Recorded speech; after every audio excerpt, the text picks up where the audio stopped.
ร่างหนึ่งเขาเป่าไฟเป็นวิถีชีวิตของสาวลาวในชนบทที่เก่าพี่น้องเลย อันยังมวยบ่ ม่วยมวย มันขาดเลยเนาะ อ่าเป็นจังไดมีคนกอดของกอดแล้วบ่ ยังบ่มี ยังบ่มี จะได้อยี่บ่น้องชาน อยากได้ นี่เอาใส่เฮิงบ่เฮิงเบิ่งเอาทุกคนเด้บ่ต้องยานเรื่องความปลอดภัยเด้อปลอดภัยที่สุดแหละในชนบทจนบ่เห็นฮอดชาวสะอันบัดนี้ เห็นแต่ขวดเลย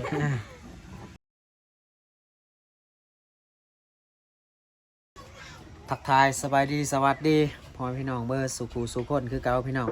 ตอนนี้นะบ่กวยอยู่ที่ชนบทชนเผ่ามังกรทุกคนเลยเมืองนองแขวงสะวรรณเขตเนาะทุกคนตอนนี้บ่กวยอยู่ที่เฮือ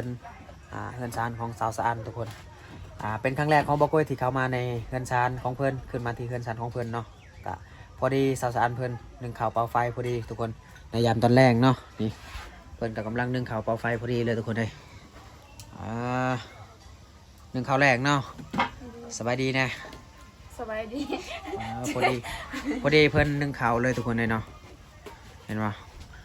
มาแบบทึกจังหวะขนาดเนาะอันนี้นะเขาเอิ้นยังภาษาบ้านเจ้านี่ สมกัว สังกวาโอ้สังกวาทุกคนเลยคืออันยังเสาเป่าไฟบ่เอาไว้เป่าไฟเลยทุกคนนี่เห็นปะเป่าไฟให้ไฟมันลุกแห้งๆเนาะ ร่างหนึ่งเขาเป่าไฟเป็นวิถีชีวิตของสาวลาวในชนบทที่เก่าพี่น้องเลย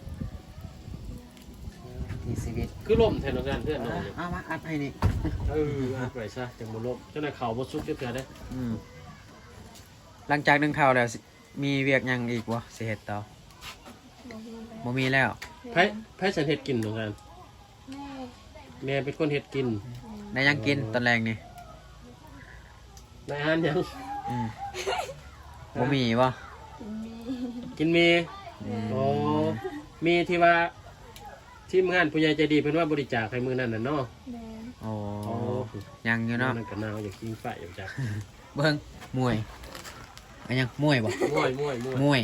มันขาดเลยเนาะ อ่า มันเป็นสอนซ้อม ขาดแล้ว ซะแล้วบ่ก่อนนะ น่าจะแม่นแหละสอนสองโอ้ยข่อยสิเป็นโทษบ่ เฮียไปบ่เข้าแม่งนะ โอ้อันนี้คือบอลเฮ็ดอยู่ของกินเนาะเพิ่นครัวของเพิ่นพี่น้องเอ้ยเนาะ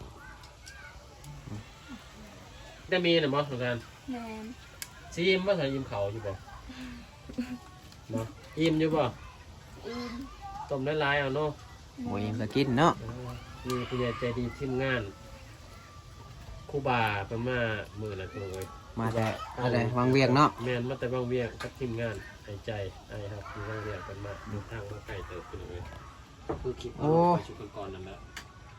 อันนี้ยังยาเส้นบ่นี่นะ ใช่ ยายังเพิ่น ย่าย าสูบ ยาสูบยาเซ็นนั่นแหละ คิดว่าเพิ่นตากข้าวบ่แม่นเนาะว้ามันอาจสิยิบๆยำๆนี่แหละ แล้วคนมันบางงาน แล้ว ในจักรลาน บ่ โบเลยเงินอยู่น้ำพอน้ำแม่เบิด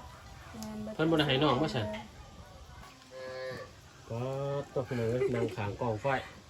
พอดีแหล้วอากาศหนาวๆนี่พิงไผไปเลย มันยังอุ่นๆแน่หน่อยหนึงกันสั่นน่ะหนาวทั้งกายหนาวทั้งใจเลยเป็นจังไดมีคนกอดของกอดแล้วบ่ ยังบ่มี ยังบ่มีหนาวกายหนาวใจอีหลีแบบนี้นะทุกคนเลยเนาะ ตอนนี้ยังบ่มีคนกอดจะได้อยู่บ่น้องซาน อยากได้ ก็เป็นเลยก็ถือว่าคันนี้ผู้ใดอยากสมัคร เป็นคนกอดทั้งน้องกับสมัครเด้วยพี่น้องเลยเพราะว่าย่ำหนาวและอากาศหนาวเนี่ยนี่เป็นนั่งอ่างกองไฟอยู่ นั่งเท้าผู้บ่าวบ่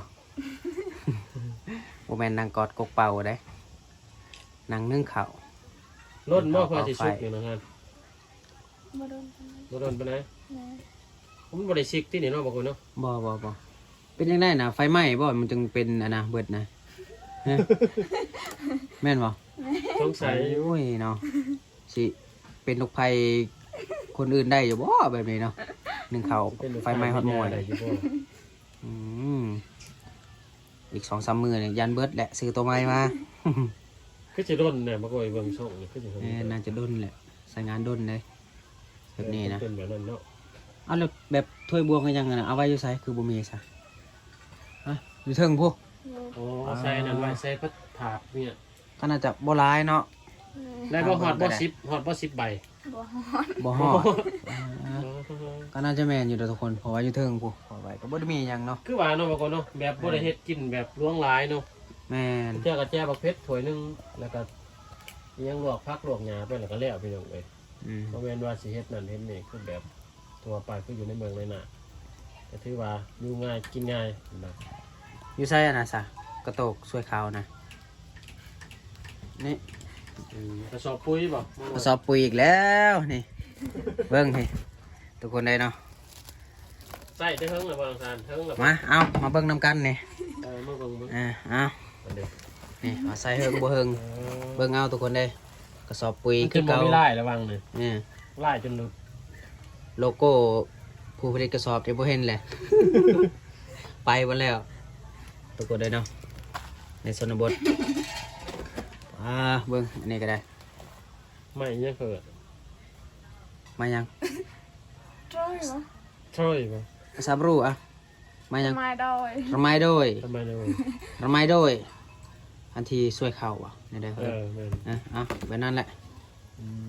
บ่ต้องยานเรื่องความปลอดภัยเด้อปลอดภัยที่สุดแหละในชนบท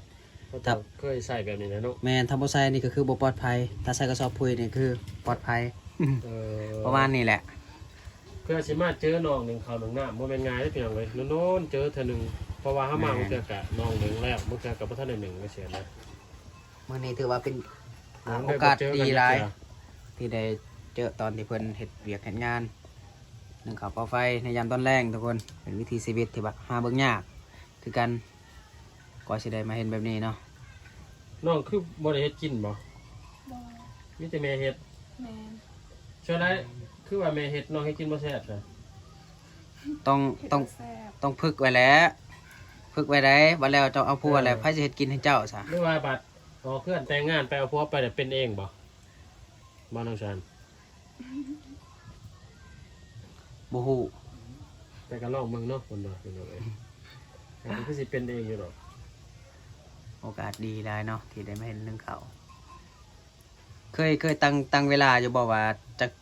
นาทีกว่าสิสุกนี่นะบ่เคยบ่ฮู้เนาะ โอ้จะมาซุกยามนั้นก็ซุก แต่นั่งไว้นี่แหละสุกแล้วก็บ่มีอาหารหยังเฮ็ดอยู่ขอกินคือเก่าทุกคนเลยเนาะบ่ได้ไปหาหน่อหมอกหน่อไม้บ่ได้ไปบ่หาซ่อนปูซ่อนปลาก็บ่มี แสดงว่าบ่ได้กินเสียนกินปลาเลยเนาะกินแต่หน่อไม้กินแต่ผักพุ่นบ่ แม่น อ๋อเป็นยังไงเฝ้าจนมันชุกพุ่นบ่หรือว่าหนึ่งไว้แล้วไปนั่นไปนี่กลับมาจังมานี่บ่ได้บ่หรือว่าจนมันชุกพุ่นนั่งอยู่นี่ ไปก็ได้ อ๋อ ไปก็ได้ แม่ เดี๋ยวพอดังไฟเขาแล้วก็ไปเนาะ ไปหน่อยหนึงติแล้วว่าไปมื้ออื่นกลับก็ได้ มันบ่คือเตาถ่านเนาะบ่ว่าเนาะ แม่นอันนี้เป็นวิธีชีวิตแบบดั้งเดิม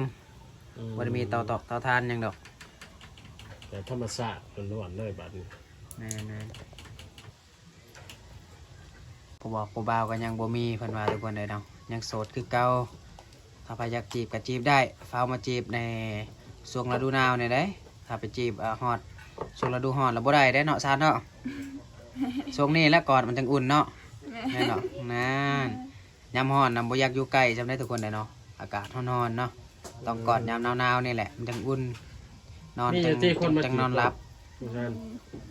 บ่มีแม่นดีบ่ FC ได้มีบ่คนแชทหามีอยู่เนาะคือได้ยิน FC เพิ่นว่าน้องสิเฮ็ดห้องน้ำบ่หรือว่าจังได๋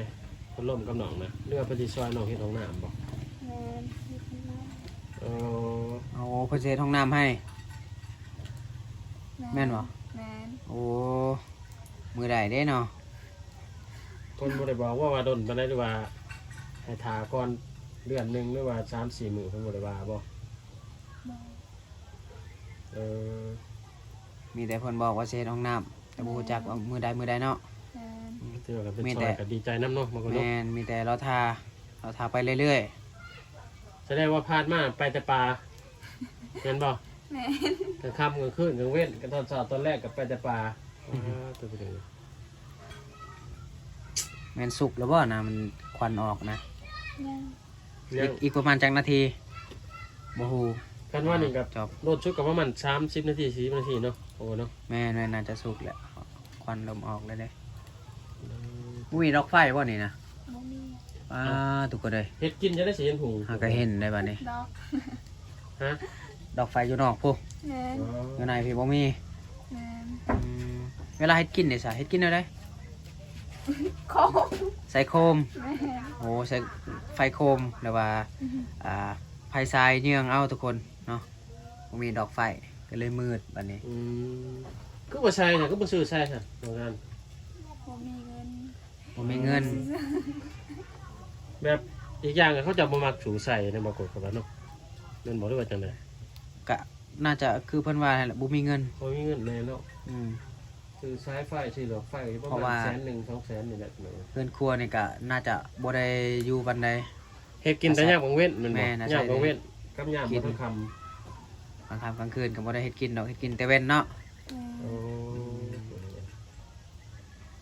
บ่ได้ใช้ ชื่อว่าประหยัดไฟไปในตัวอีกเนาะ ถ้าใส่ดอกไฟไล่บอนก็จันมันเปลืองเนาะเดี๋ยวเสียเงินหลายใส่แม่เฒ่าเพิ่นไปใส่มื้อนี้แม่เฒ่า FC หรือว่าแม่เฒ่าบ่โกยเนาะบัดนี้ เพิ่นไปใส่ไปเวียกไปงานบ่หรือว่ามาแล้ว ประมาณแล้ว มาแล้วเนาะ แม่น แต่น่าจะไปเลาะลินแถวบ้านนี่เนาะ อยู่ตาราง อยู่ตาราง มีตาราง โอ้คนใดเด้เนาะข่อยก็บ่ฮู้เนาะข่อยบ่ ช่วงนี้ รู้จัก ชุมน้องเฮ็ดหยังเวียกในเฮือนนี่เฮ็ดหยังแหน่เฮ็ดคือว่าให้หัวสวนแล้วเบิดแล้วบ่ ย่างปลูกมัน ยังแต่กดมันบัดนี้เนาะ ปลูกมัน ปลูกมันกดมันแล้วเด้อ แล้ว โอ้ได้เท่าไรกดมันนะ มันน่ะเป็นบ่ฮู้ว่า ในชนบทนี่เนาะทุกคนก็คือ เวลากดมันได้เงินในหยังกะจะบูฮูจักนำพ่อแม่เนาะว่าสิได้เท่าไรกะบูฮูจักนำได้ทุกคน มีแต่เพิ่นซื้อข้าวซื้อน้ำมาให้กินก็พอแล้ว เพิ่นว่าเบิดก็เบิดเนาะคือว่าแล่นหน้าที่ลูกเนาะก็ต้องได้เฮ็ดพี่น้องเอ้ยไปรับจ้างเอา แม่น โอ้ เงินกายมันต้นก็คือบุมีเนาะ แม่น อืม ไปรับจ้างแล้วจังไดมาซื้อกระแป้งน้ำแดงพี่น้องเอ้ยเพิ่นว่า ถ้าสบอกสบู่เบิดก็ต้องไปหาจ้างก่อนช่วงนี้นะเขาจ้างยังจ้างไปเฮ็ดยัง เสียยา เสียยัง เสียยามันต้นหรือเสียยาไม่วิก โอ้ เสียหยังไม่วิก แม่น มื้อหนึงเท่าไหร่รับจ้าง เสียหยังไม่วิก แสนหนึง มื้อละแสน แม่น 100 กว่าบาททุกคน ก็เป็นไง มื้อละ100 กว่าบาท เรา เนาะ สิได้เงินแสนหนึ่งเฮ็ดเวียกมัดมือได้อยู่พี่ได้พี่น้องเอ้ยบางคนว่าแสนหนึ่งสิบ่แพงแต่ว่าสำหรับทางชนบทเฮานี่ถือว่ามีความหมายหลายพี่น้องเอ้ย แม่น ถือว่าแพง แพงหลาย เพราะว่าต้องในแรกแค่งานมัดมือเนาะ แม่เอาไพ่หลักแบนนะ บ่คล้ายบ่น้องแซนแบนนะ บ่ เรียกมาให้นะเรียกมาให้ลูกเคยบ่ แม่น มีแบนจักโตฮะ หลายบ่แบนน้องนะ บ่ ฮอดบ่หาโต โบหลาย30 โต บ่ฮอดตัวหลายไผเบิ่งแบเบิ่งงัวนี่เนาะอ๋อ จะเอาไปใช้เลาะบ้าน เขาจะแบ่งหน้าที่กันเด้อ ตักน้ำมันยังเรียบร้อยแล้วบ่ แล้ว แล้วมีแต่นึ่งข้าวแล้วก็คือไปอาบน้ำแล้วก็แต่งตัวทาผู้บ่าวมากลางคืนเนาะ บ่มีครูบา บ่มีวะ มีอยู่ที่ผู้บ่าวมาดินน้ำนี่ บ่มี งัวน้องดีมันเป็นตัวเด้อบ่ เนาะ คือว่าซะหน่อยเพิ่นกลับมานอนคือเก่าเลยบ่ชุบนอนก็นอนอยู่นอกบัดนี้ แม่นตอนอยู่นอก คืนนี้ผู้บ่าวมาดินน้ำบ่คืนนี้บ่มีแม่นบ่ยันว่าคือว่า แม่น ชุบนอกบ่ลุกว่าเข้ามาอยู่แต่ชุบนอกบ่ลุกว่านะพี่น้องเอ้ยยามหนาวๆนี่คันมาก็ผู้ดีอุ่นนะคันมาไก่ผู้สาวเนาะบ่ก่อยเนาะ แม่นเฮามาลมผู้สาวอันในเขตชนบทหมู่บ้านซุมเจ้านี่แบบถ้าเฮามาน่ะเฮานั่งไกลกันได้บ่ ได้ ตุ้มบ่ห่มนำกันได้บ่ ได้ ได้เนาะ แม่น แต่เฮาต้องนั่งเนาะนอนบ่ได้เนาะ นอนเฮียงกันนี่บ่ได้ได้เนาะ บ่ได้ ชนบทนี่เวลาช่วงนี้นะกะมวนอย่างหนึงเวลาเฮาไปลมผู้สาวนะเฮาสิตุ้มบ่ห่มนำกันได้ นั่งแบบใกล้กันได้ทุกคนเนาะคือกอดกันได้เนาะ ได้ กอดได้หอมได้ทุกคน อันนี้คือเรื่องจริงเนาะในเขตชนบท นี่พี่น้องเอ้ย แต่ว่าเฮ็ดอย่างอื่นบ่ได้แหละบัดเฮากลับน่ะก็หนาวคือเก่า ไปฮอดเฮือนผู้สาว อุ่นในตอน คัก อยู่กับผู้สาวเนาะ แม่น ใช้แนวโมเมนต์2เป็นแฟนนี่กับตุ่มพรมนำกันได้เห็นบ่ ได้เนาะ ได้ ได้ อ๋อ มันต้องแบบไปเรียนในชนบทมันต้องคุ้มเนาะคุ้มค่าน้ำมันที่เฮามาเนาะ แม่นๆพี่น้องอันนี้ก็เป็นเหตุของพระเจ้าแต่ว่าคันบ่อนอื่นก็อิงตามคันผู้ใหญ่ผู้สาวตัวเองก็ได้เนาะอันนี้บางเทื่อแบบคนรู้จักกันได้น้อยๆก็ไปเรียนนํกันได้เด้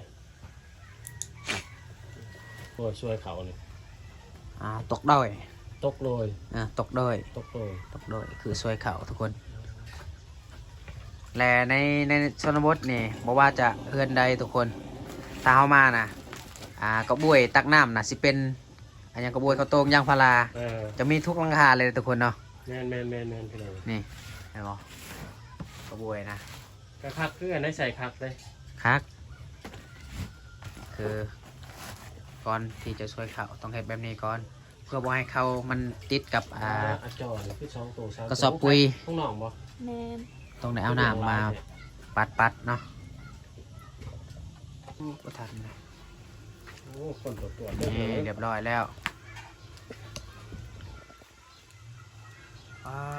ขาวขนาดเนาะข้าวเหนียวฮ้อน วิถีชีวิตของสาวลาวบ้านกาพี่น้องเอ้ยช่วยเขาหนึ่งเขาเนี่ยมันแรก ควันตรวจเนาะจนบ่เห็นฮอดเช้าสะอันบัดนี้ เห็นแต่ควันเลย โอ้ลูกน้องเพิ่นนะ ลาย คือสิหนาวแหละ คือสิหนาวคักแหละ มาพิงไพเซย เบื้องหน้ามันจะเห็นตุ่มๆจะเป็นยังไง อากาศหนาวๆ บ่ นี่ สะแงดบ่ โอปากเบาๆนำเนาะ สิบ่มักเว้ามักล่มกับไผหมดนี่ อันนี้บ่ติบขาวนะ แมน ฮะ เบิดบ่น้ำชาภาคหนึงนี่ซุ่มน้องกินนี่เบิด จักคนก็อยู่เฮือนนี่นะ อยู่6 คน 6 คน แมน มีผู้หญิงจักคน 3 ผู้หญิง3ผู้ชาย3 ผู้ชาย1 อ้าวผู้หญิง3ผู้ชาย1คือว่า6 คนซะ อืม เจ็บบ่ห้า 6คนแล้วว่าทั้งหมดนะผู้ชาย4ผู้หญิง4 แมน ผู้ชาย2 แมน จังซี่แหละเนาะ ต้องถูกต้องแน่ว่ะ อืม เอ้ยก็คือ คือวิถีชีวิตของเพิ่นทุกคนเลยผู้สาวในเขตชนบทมันขับปอไฟแบบเดิมๆ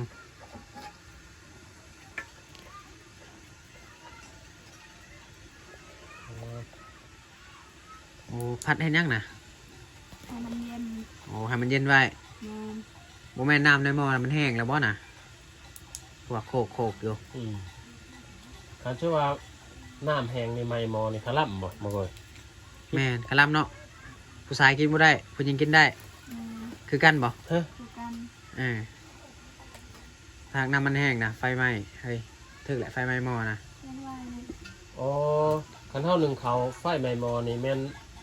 เขานั้นกินได้แต่ผู้หญิงบ่ แม่น ชายกินบ่ได้ ผู้ชายกินบ่ได้ คือเป็นนั่นน่ะเป็นเลย มัน คือ คลั่ ว่าม นั่นน่ะเป็นนั่นน่ะคลั่ม แม่น พิธี พิธี อ๋อ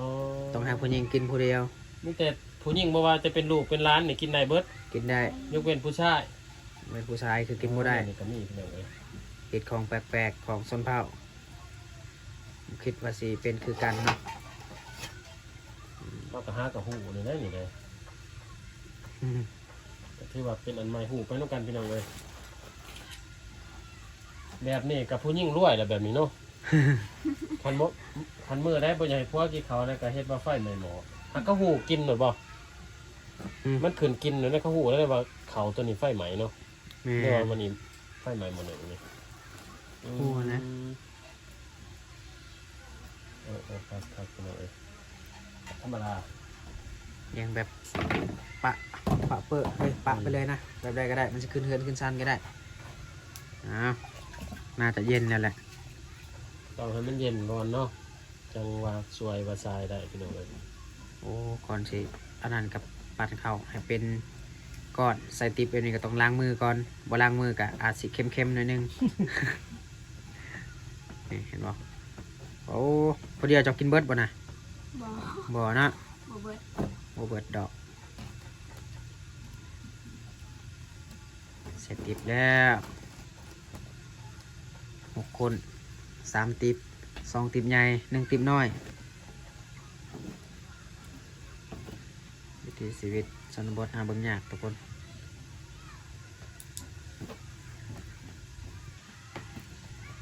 เรียบร้อยแล้วเวกแล้วงานแล้วบัดนี้เนาะมีเวียกมีงานแล้วมีแต่อาบน้ำแล้วก็นอนทุกคนเลยเนาะอ่ะอันนี้นะใส่บันไดอีกนี่ เอาไว้อยู่นี่ ไว้อยู่นี่เลย แมนถ้ากินเลิกเอาอีก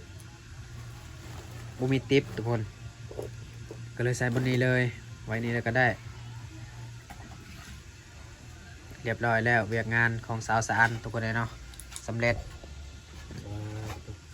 สักติบ3 ติบ 3 ติป คือว่าแล้วชั่วพี่น้องเอ้ยเวียกงานเมืองแรงเนาะบางคนเนาะ แม่ มี น ชีวิตของสาวลาวบ้านป่าพี่น้อง ว้า เอ้ย บ่หอนเซยเนาะมือเจ้าเนาะ